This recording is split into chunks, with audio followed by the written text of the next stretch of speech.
सागर United medical forum ने भैंस के आगे बीन बचाकर प्रतीकात्मक विरोध प्रदर्शन किया। नीरज कुमार वैद्यराज।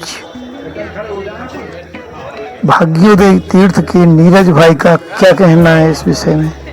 बीएमसी के कोई डॉक्टर भाग्योदय के प्रति बहुत सारी अनर्गल बातें कर रहे हैं सोशल मीडिया के माध्यम से भी, और कल उन्होंने शायद बीन भी बजाया है भाग्योदय के गेट पर आकर, जिससे बहुत सारी व्यवस्थाएं भी बाधित हुई। कुछ एम्बुलेंस में मरीज भी परेशान हुए और आवागमन भी बाधित हुआ। तो आज पूरी दिगंबर जैन समाज और ट्रस्ट कमेटी एक साथ एकजुट होकर डॉक्टर साहब के खिलाफ एक माननीय कलेक्टर महोदय के लिए ज्ञापन देने आए, और उनके इस कृत्य के लिए आगे भी ये प्रण किया गया है कि जब तक उनको सही रास्ते पर नहीं लाया जाए संस्थान पीछे नहीं हटे। शिकायत में क्या प्रमुख बिंदु है? शिकायत में प्रमुख बिंदु यही है कि उनको पहली चीज़ तो ये सोशल मीडिया पे जो अनर्गल बात कर रहे हैं, जो आरोप लगा रहे हैं ट्रस्ट पे, बिल्कुल निराधार है। उनका कोई भी उनके पास ना साक्ष्य ना प्रमाण है, उसके बावजूद भी वो बार बार सोशल मीडिया के माध्यम से, कुछ ग्रुपों के माध्यम से संस्थान की छवि खराब कर रहे हैं। यही मुख्य बिंदु था। आपको उसमें कोई नाम? हाँ, उन्होंने मुझसे बोला था कि मैं अपने पिता की सौगंध खा के बोलता हूँ कि मैं आपसे व्यक्तिगत निपटूंगा, जो उन्होंने सोशल मीडिया पे अपनी फोटो डाली भी है।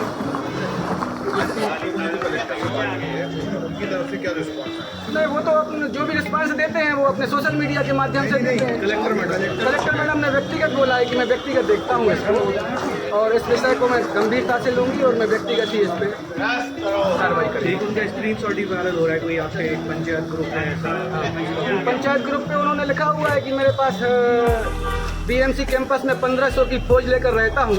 इतनी सागर के सारे थानों को मिलाकर पुलिस नहीं हो। 400 स्वीपर मेरे अंडर में काम करते हैं। 1000 स्टूडेंट हैं जो मेरे आदेश पर चलते हैं। एक बार इशारा कर दूंगा तो नेस्तो नाबूद हो जाएगा मुझे छूने वाला। आदत से शांतिप्रिय गांधीवादी वामपंथी हूँ। एट्रोसिटी एक्ट लगवा दूंगा। अब मुझे तो ये समझ आ नहीं रहा है किस पर एट्रोसिटी एक्ट लगवाने ये की तो बात भाई हो वही बताएंगे। मैंने बोल दिया था कि वो उनकी मानसिक स्थिति ठीक नहीं है, तो वो विवाद की स्थिति कर रहे थे। मुझे नहीं मालूम, उन्होंने नाम वाम को कुछ लिखा नहीं। ये जो है ना doctor Sarvesh Jain, professor doctor Sarvesh Jain anaesthesia के नाम से, और डॉक्टर रूपाली जैन के पति हैं ये। भाई साहब, डॉक्टर और ट्रस्ट के बीच मामला आ रहा है, तो बीच में क्या है मुख्य बात? मुख्य बात कुछ भी नहीं है। वो जिस पेमेंट की बात कर रहे हैं उसके लिए शासन के द्वारा कुछ कोर्ट निर्धारित किए गए हैं। वो अगर उनको पैसे का लेन देन लग रहा था तो उनको उसमें जाना चाहिए था।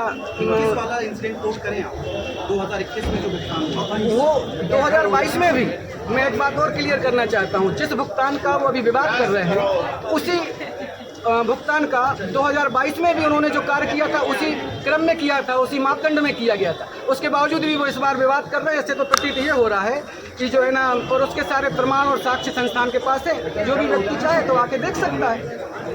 इस सारे विवाद में धन का कोई विषय समझ नहीं आ रहा है। वो संस्थान की व्यक्तिगत छवि खराब कर रहे हैं। पूरा मेन मुद्दा ये है।